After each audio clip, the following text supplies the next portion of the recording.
Hola chavales, estamos aquí en un video más, estamos aquí en el Pro Cycling Manager 25 y colisión en el título. Hoy vamos a hablar de la victoria de Tadej Pogačar en la Milán-San Remo 2026.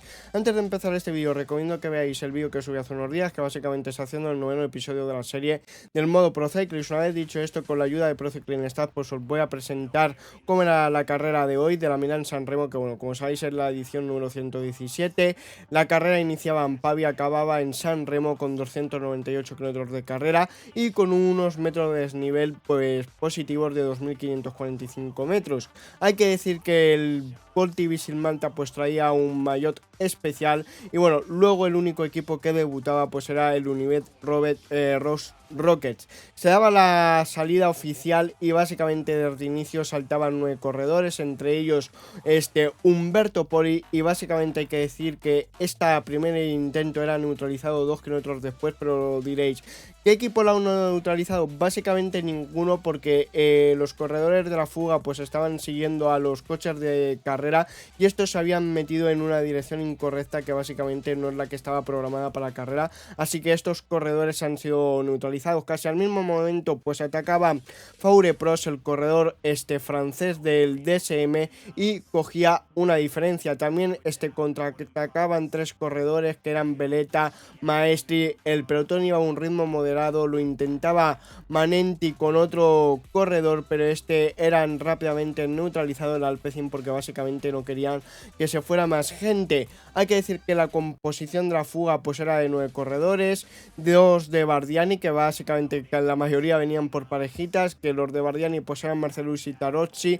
Luego por parte del Movistar, Milesi Moro. Por parte del Novo Nordisk, Peroni Lozano. Luego por parte del DSM, el único que no tenía un compañero de equipo, Faure Pros. Y luego del Polti Visil Malta, Belletta y Maestre. Hay que decir que en cuanto a nacionalidades de la fuga, pues 7 italianos, un español y un francés. Rápidamente conseguían una diferencia importante, aunque hay que decir que Sylvain Dillier cogió un pequeño hueco que desde el principio, y yo creo que durante unos 130 kilómetros, el corredor suizo del Alpecin pues es el que ha hecho el trabajo. Le seguía Jacques y Asen Laurens, pero básicamente esto es porque el resto de los compañeros del pelotón pues no le seguían. Luego hay que decir que la primera participación de esta Milán-San Remo pues este año ha sido de Uruguay por Tomás Silva, el corredor de Astana, y bueno, hay que decir que evidentemente pues eran rápidamente capturados Jacques, Laurens y Dillier. Más que capturados, básicamente iban a un ritmo bastante lento para los profesionales, y ahí ya Sylvain Dillier pues se ponía a tirar del pelotón, que básicamente si habláramos de lo que ha tirado Sylvain Dillier, si pudiéramos ver las estadísticas, yo calculo que ha estado unos 130 kilómetros. Hay que decir que, como digo, Alpecin asumía su papel como favorito, porque como luego veremos, pues las últimas 3 ediciones la habían ganado ellos. Llegaban a una diferencia de unos 4 minutos, en la escapada, más o menos cuando están a punto de llegar a los 20 kilómetros de carrera, aunque no sería la máxima, como vamos a hablar después. Como comentaba, pues básicamente los últimos 3 años ha ganado un equipo, o sea, un corredor de Alpecin. En el año 2025 y 2023 Mathieu Van Der Poel, y en el año 2024 Jasper Philipsen. Hay que decir que a falta de 230 kilómetros pues veíamos el primer contratiempo para el equipo de los Emiratos Árabes y de Pogačar, que básicamente Aular y Jan Christen sufrieron una caída y tristemente los dos corredores pues abandonaban. Luego hay que decir que el pelotón se estiraba y Wout van Aert estaba en la 4ª posición. No será la última vez que hablemos del corredor belga del Visma, y se volvió a poner al Alpecin, sobre todo con el señor Sylvain Dillier. Luego básicamente vamos a hablar un poquito del tiempo ganado por cada 10 kilómetros. Del kilómetro 10 al 20 la escapada había ganado 167 segundos, del 20 al 30 un segundo, del 30 al 40 habían perdido 38 segundos, del 40 al 50 16, del 50 al 60 27, del 60 al 70 habían ganado 8 segundos, del 70 al 80 habían perdido 10 segundos, del 80 al 90 8 segundos, y del 90 al 100 pues habían perdido 16 segundos, y del 100 al 110 pues habían ganado 14 segundos. Aquí más o menos cuando estábamos ya con unos 130 kilómetros de carrera, pues seguían los 9 corredores por delante que habíamos mencionado: Marcelusi, Tarocci, Milesi, Moro, perdón, Perón, Lozano, Faure, Prost, Valletta y Maestri, y el pelotón pues estaba a unos 2 minutos 38 segundos. Luego veíamos como estábamos a falta de 160 kilómetros, a 9 kilómetros de los pies del paso del Turchino, que bueno, esto como lo estoy hablando con el resumen con Pro Cycling Stats, pues básicamente ya sabéis que el paso del Turchino, pues básicamente como estamos marcando aquí en el videojuego, se sube mucho, pero Pro Cycling Stats realmente lo cuenta como subida a partir de aquí lo más duro. Luego vamos a seguir hablando, evidentemente, cuidado que he perdido por dónde iba. Bueno, íbamos por el Turchino, no tardamos nada en recuperarlo, pero espero que no me pase más adelante, porque esto ya sí que se podría liar, porque tendría más capturas. Que bueno, como digo, el grupo 1 empezaba a subir el paso del Turchino. Luego veíamos como en la bajada, pues bueno, en esta parte básicamente todos los equipos importantes se ponían en las primeras posiciones del pelotón. Incluso Red Bull Bora empezaba a tirar, que se ponía en primera posición Dani Van Poppel. Luego tiraba Pinarello Q36, que luego también evidentemente ha sido gran protagonista del equipo suizo. Y a falta de 122 kilómetros pues veíamos como ya se había cumplido el 50% de los metros de desnivel positivos que estaban previstos para esta carrera. Luego pues a partir de como habían pasado unos 20 kilómetros del paso del Turchino y de haber acabado su descenso, por la escapada volvía a coger una diferencia bastante grande de 5 minutos 13 segundos, aparte de porque los corredores pues habían parado a hacer sus necesidades.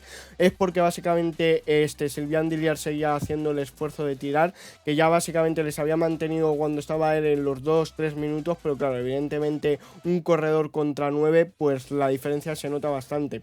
A falta de 91 kilómetros pues estábamos a 37 kilómetros del primer capo, que en este caso es el capo ML, y veíamos como Víctor Campenaerts estaba en el coche del equipo. Luego empezaron a tirar en las primeras posiciones el UAE y el Alpecin. Veíamos como la escapada pues llegaba casi a los 7 minutos, que era la máxima diferencia que se había visto en esta carrera. Luego empezaba a tirar el UAE a falta de 72 kilómetros, que ya básicamente pues estábamos a unos 12 de empezar los capo y las subidas, por lo tanto, y ya empezábamos a falta de 69 a subir el capo Mele, que hay que decir que los corredores que volvían de lesión pues eran dos: Mads Pedersen después de la caída en Valencia en la Volta, y luego Plumers, que se había roto un diente. Luego veíamos como el Bahrein incluso pues empezaba a tirar a falta de 67 kilómetros. Luego veíamos una caída importante entre la que estaban 4 corredores, 3 dineos, que son Connor Swift, Joshua Tarlin, Michał Kwiatkowski. El que más lo ha pasado, peor lo ha pasado, es Michał Kwiatkowski, porque desgraciadamente el corredor polaco pues ha tenido que abandonar. Luego Camprubí por parte del Q36, y como digo pues esta parte pues ya iban muchos corredores por delante y sus equipos estaban parando. Veíamos como Pogacar estaba en la parte delantera del pelotón y ya estábamos a 8 kilómetros de llegar al Capo Mele. Aquí la diferencia pues era de aproximadamente de unos 5 minutos de los escapados, y a falta de 60 kilómetros pues ya empezaba lo interesante. Felix Ross-Garner empezaba a tirar, el grupo 1 ya estaba en la Orihuela, Movistar también tiraba del grupo 1, y ya veíamos como estábamos a una vez superar el anterior capo, pues estábamos a 5 kilómetros de llegar a los pies del Capo Cervo, que ya estábamos en el Capo Mele, o sea, ya habíamos acabado Capo Mele y como digo estábamos a punto de empezar Capo Cervo, que esto empezaba pues a falta de 48 kilómetros, que ya se habían hecho 250 kilómetros de carrera. Florian Vermeersch empezaba a tirar a un ritmo bastante fuerte, que bueno, vamos a mencionarlo ahora. Evidentemente he vuelto a perder la esta, vale, perdonar, que esto tiene que tardar. Vale, a ver. Vale, estábamos hablando de que estaba tirando el señor sí, que estaba tirando Florian Vermeersch pues a 5 kilómetros del Capo de Berta. Seguimos comentando, perdonad por tener que parar esto. Pues estaba tirando Florian Vermeersch y Felix Ross-Garner a falta de unos 40 kilómetros del grupo 1. Ya se habían quedado Marcelusi y Tarocci, pero anteriormente lo habían hecho los dúo de los dos Novo Nordisk, Luego, pues básicamente aquí quedaba un cuarteto por delante que estaba Milesi, Four Pros, Baileta y Maestri, y por detrás también se había quedado Moro con los Pardiani, y anteriormente pues lo habían hecho los Novo Nordisk. En la parte final del Capo Berta pues se quedaba Four Pros, el corredor francés del DSM, aunque intentaba no quedarse del todo, y por delante se quedaba un trío que básicamente era Milesi, Baileta y Maestri,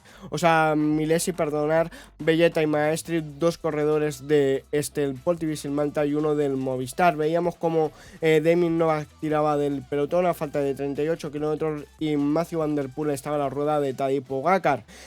Four Pros no se daba por vencido el corredor francés y intentaba perseguir al grupo 1, y estábamos a 9 kilómetros de llegar a los pies de Cipresa, que aquí iba a llegar una de las partes más importantes. Manilo Moro era capturado por el pelotón a falta de 34 kilómetros y Four Pros pues estaba intentando llegar a cabeza de carrera de nuevo, y el pelotón pues ya estaba a 48 segundos de cabeza de carrera. Aquí venía la parte importante: 6 corredores se iban al suelo y no eran cualquiera, aunque evidentemente cualquier caída es importante porque son personas al fin y al cabo, pero esta caída afectaba a 6 corredores muy buenos: Wout van Aert, Tadej Pogačar, que de hecho el corredor esloveno ha sido el primero en caerse, Vivian Girmay, Giulio Pellizzari, Tim Armand y Sori Krak Andersen. Rápidamente el UAE se organizaba muy rápido porque evidentemente pues es tu principal baza el señor Tadej Pogačar. También por ejemplo se veía implicado Matteo Jorgensen. Pero claro, evidentemente aquí pues activaron todas las alarmas por parte del UAE. De hecho, como ha dicho en la entrevista el propio Pogačar, pues Félix Rosgarner le estaba apoyando, y también Florian, y eso ha sido de gran ayuda porque lo han conseguido llevar al pelotón. A falta de 30 kilómetros, que como digo también se había visto implicado, Matteo Jorgensen cambiaba de bicicleta. Van Der Poel, que se había visto afectado por la caída, no se había ido al suelo, el corredor holandés, pero sí que se había quedado cortado, volvía al pelotón a falta de 30 kilómetros con la ayuda de Jasper Philipsen, aunque Matthew Van Der Poel sí que tenía que hacer un esfuerzo más grande, porque por lo menos Pogačar sí tenía que hacer el esfuerzo, y aparte de la caída que tenía bastantes abrasiones, pero sus compañeros le estaban apoyando bastante. Vamos a seguir comentando que, como digo, a falta de 30 kilómetros por Matthew Van Der Poel regresaba al grupo, que eran bastante importante. Y bueno, luego vamos a hablar del grupo que se había formado por delante. O sea, primero pues estaba Milesi, Belleta y Maestri ajenos a esto. Four Pros intentando perseguir a 36 segundos el pelotón. En un cuarto grupo, que era el de Pogačar, pues estaba Grosgarner, Obiandul, Leonardi, Polga, Van Poppel, Perisay, Gumestan, Manenti y Borgo. Y en un cuarto grupo pues estaba Wout van Aert, Affini y Matteo Jorgensen, que los Visma también se habían visto implicados. Cuando estaban a punto de empezar Cipresa, por Matthew Van Der Poel se movía la parte delantera del pelotón y empezaban a tirar el Tudor y el Ineos Grenadier. Los escapados eran capturados a falta de 28 kilómetros y se ponía a tirar el Ineos con Joshua Tarling. Luego el pelotón, una vez que empezaba Cipresa, pues Pogačar volvía al pelotón, que estaba remontando a las posiciones delanteras el corredor esloveno, ahora con la ayuda de Brandon McNulty, que como digo estaba a la rueda. Luego llegaban por delante y se ponía a tirar Brandon McNulty, y Tadej Pogačar a su rueda. Mientras tanto, a la rueda de Pogačar iba Thomas Pidcock, a la rueda de Thomas Pidcock pues iba otro corredor que era Filippo Ganna, y a la rueda de Filippo Ganna iba Matthew Van Der Poel. También Isaac del Toro se colocaba en las primeras posiciones, concretamente segundo por detrás de Brandon McNulty y por delante de Tadej Pogačar. Luego, como digo, pues primero iba Brandon McNulty tirando, en la segunda posición estaba Isaac del Toro, tercero estaba Pogačar, luego estaba Thomas Pidcock, después Filippo Ganna, evidentemente, y por detrás pues estaba Matthew Van Der Poel siguiendo al italiano.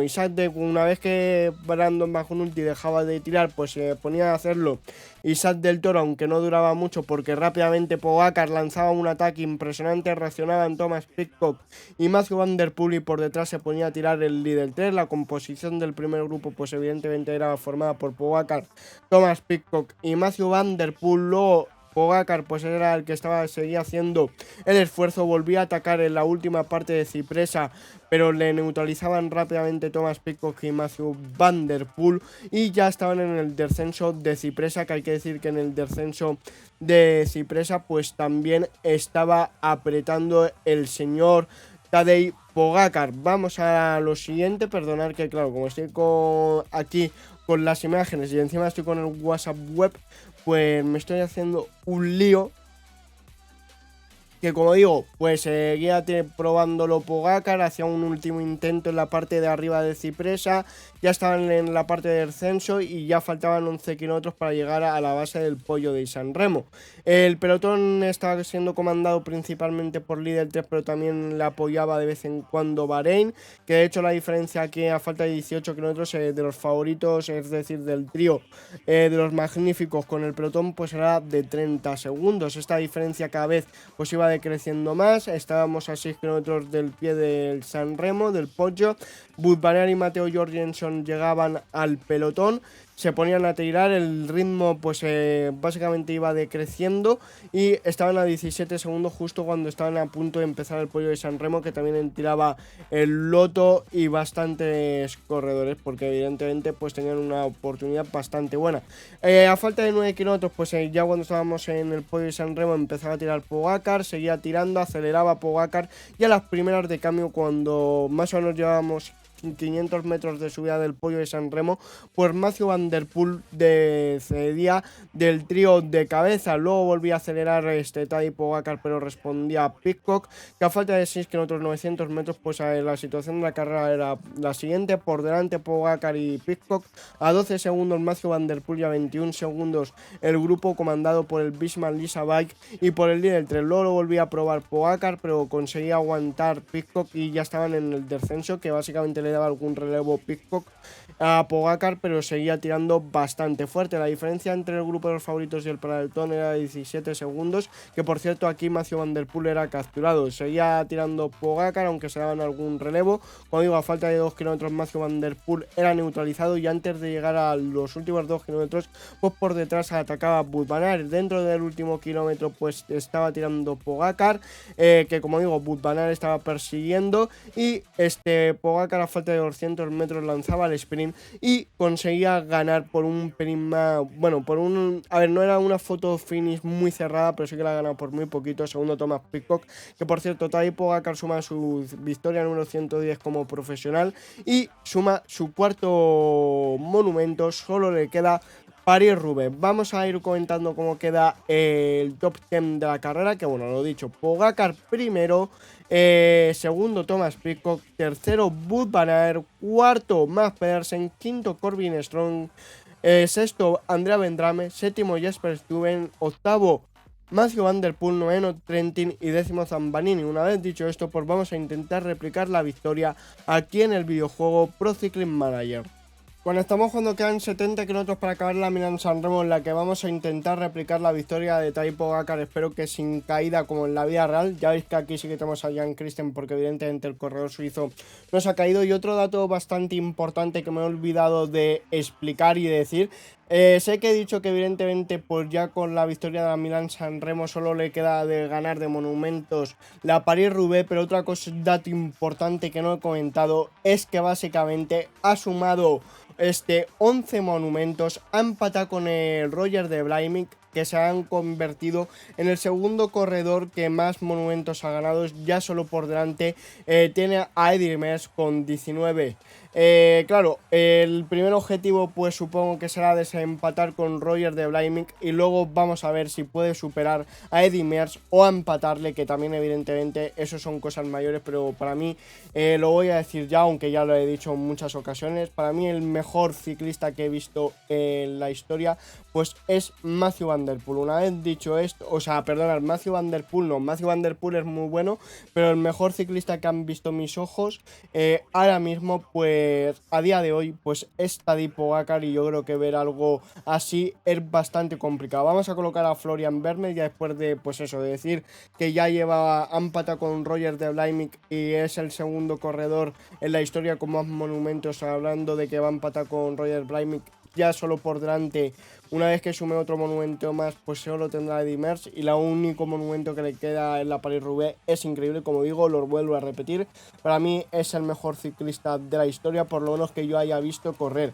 Vale, vamos a colocar a Felix Gross-Gartner, luego vamos a colocar a Brandon McNulty, que ha sido muy importante. Es que básicamente Pogačar ha atacado 10 minutos después de haberse caído, y que a ver, que no es que se haya roto nada, pero abrasiones sí que tenía. Vale, vamos a dar el avituallamiento aquí a Damien Novak y vamos a colocar ya a Tadej Pogačar, que tiene muy buen día, y básicamente lo que ha conseguido, pues decíamos sí que podía ganar Pogačar la Milán-San Remo. Evidentemente la ha ganado.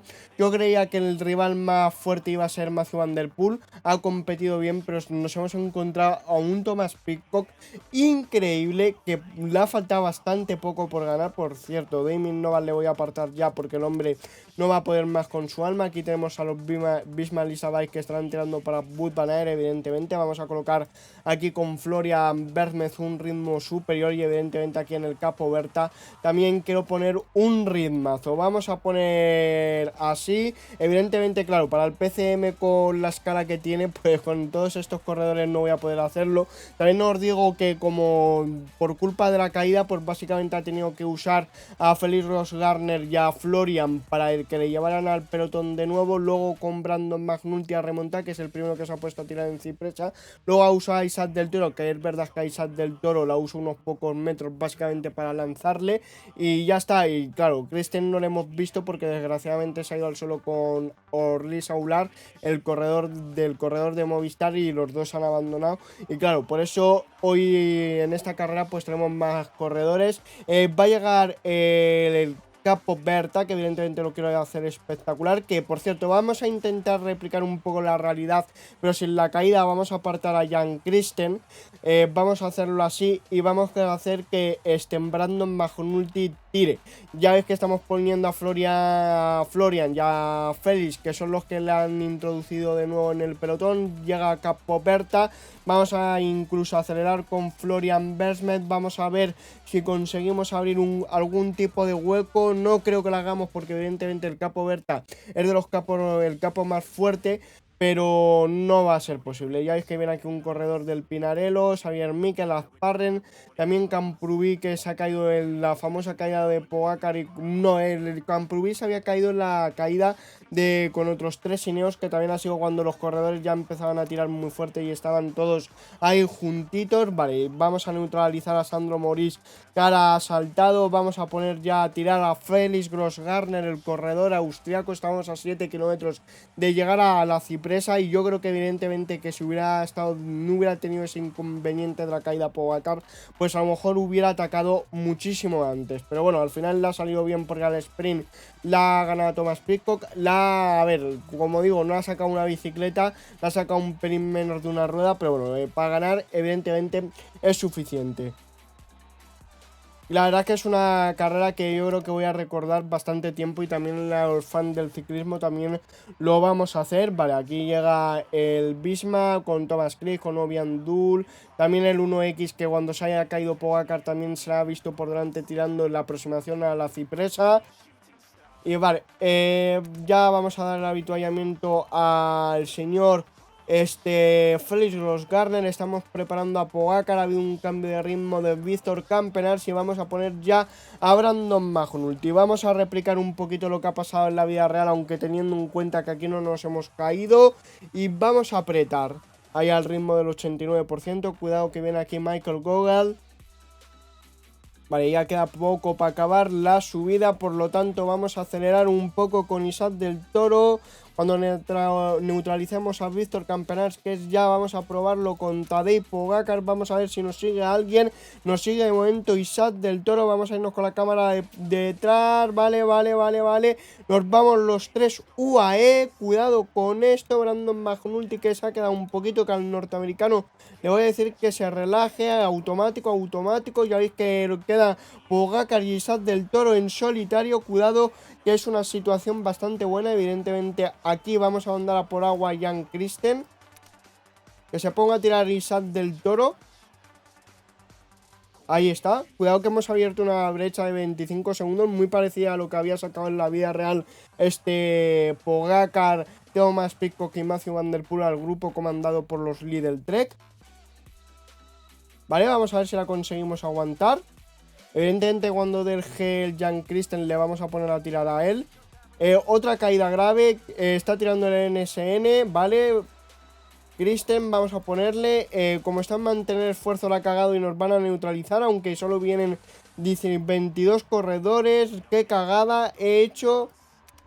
Vale, Brandon Magnulti que viene protegiendo el corredor norteamericano, nos volvemos a juntar 121 corredores, aquí hemos abierto diferencia pero nos han neutralizado, también la cagada con Jan Christen pues ha notado bastante, vamos a poner ya a tirar a Isaac del Toro, al corredor mexicano, nos vamos a ir con la cámara de Tadej Pogacar, vamos a poner un poco el helicóptero aunque llegar a la ciudad nos molesta un poquito. Pogacar, por favor, colócate mejor. Claro, como aquí en la vida real pues ha llegado con 3 corredores y como digo me ha parecido bastante extraño que Matthew Van Der Poel estando algo mal colaborara, bueno, algo mal, estaba mal porque básicamente tras 500 metros del pollo y del ritmo fuerte que había puesto Pogacar pues ha quedado. Vamos a dar el gel a Isaac del Toro que tal vez llega un pelín tarde. Vamos a acelerar con el corredor mexicano. Ahí está, y ahora vamos a hacerlo con Pogacar. Vamos a ver si abrimos hueco. Viene aquí Matthew Van Der Poel, Campenas, Wout van Aert, nos sigue mucha gente.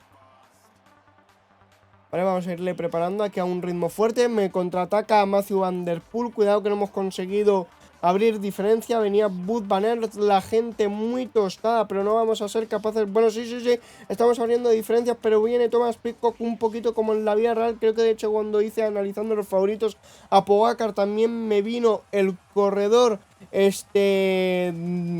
británico del Pinarello, perdonad que me había quedado pillado. Vamos a meterlo aquí al 87. Vamos a ver si también le ganamos al sprint como en la vida real. Sería espectacular, la verdad. Ahí, Tomás. Tira, que tienes 83 en llano, Pogacar. Lo puedes hacer. A ver, hemos visto en la vida real que eres más rápido que Thomas Pidcock. Vamos a ver, no le he dado el gel. Vamos a ver si llega un Wout van Aert de la vida por detrás. Vamos a sprintar, ya veo a Thomas Pidcock muy reventado. Le llevamos contra las vallas y pues vamos a hacer lo que ha pasado en la vida real. Hemos hecho lo mismo realmente, salvo que aquí el tren ha ido muchísimo más junto, pero bueno, lo que ha hecho en la vida real Tadej Pogacar lo hemos hecho aquí en el videojuego, así que vídeo redondo. Y hay que recordar que luego por la noche seguramente tengáis el vídeo hablando de la carrera sprint del Gran Premio de Brasil, de MotoGP, pero increíble el día con Pogacar ganando como ha ganado la Milán-San Remo, y luego encima pues bastante realista porque Thomas Pidcock ha quedado segundo. Nos lo hemos jugado en el sprint como en la vida real. Es verdad que en la vida real pues han ido 3 corredores, Van Der Poel, Pogacar y Thomas Pidcock en Cipresa, pero bueno, hemos replicado la victoria aquí también en el videojuego. Y bueno, si os ha gustado el vídeo, dale un like, sin un dislike, y espero veros en el siguiente vídeo directo. Adiós.